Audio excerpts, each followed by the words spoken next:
a very good day to all. Now we will learn about glycolysis. Okay, glycolysis is mainly divided into two phases, which is energy investment phase and energy payoff phase.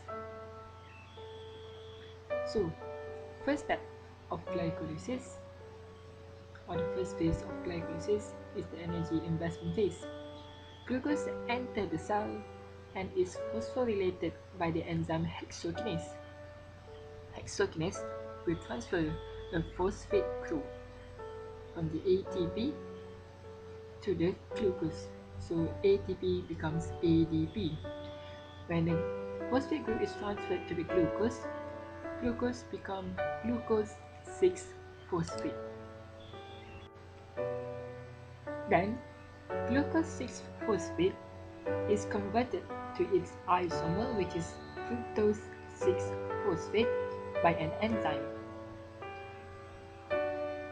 The enzyme's name is phosphoglucoisomerase.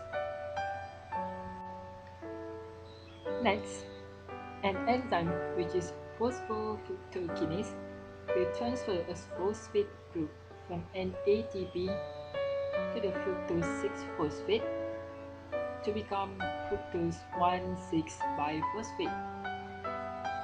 So, another molecule of ATP is invested. Now, with phosphate group on its opposite ends, the sugar is now ready to be split in half.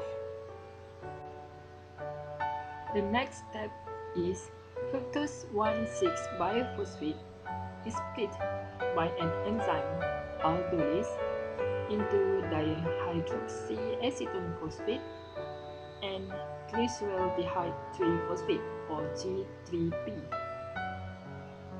An enzyme called isomerase catalyzes the reversible conversion between the two 3-carbon sugars.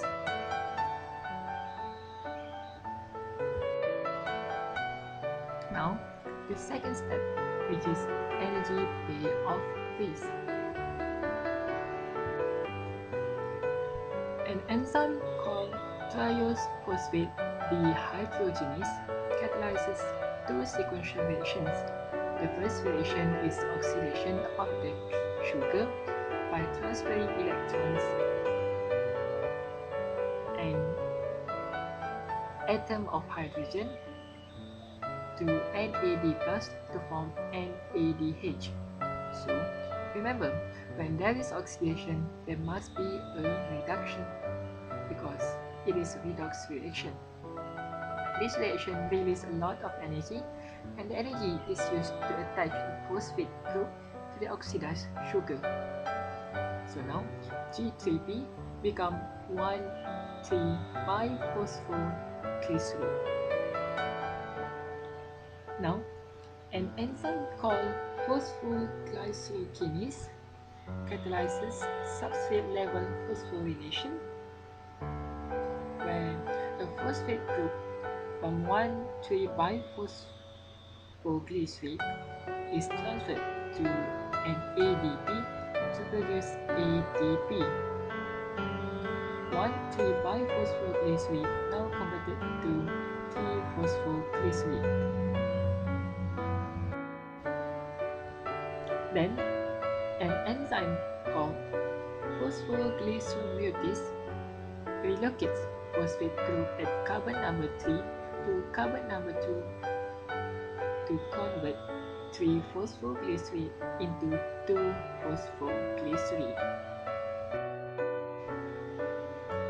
Next, enzyme called enolase create double bond by extracting or releasing water to convert 2-phosphoglycerate into phosphoenol pyruvate, or PEP.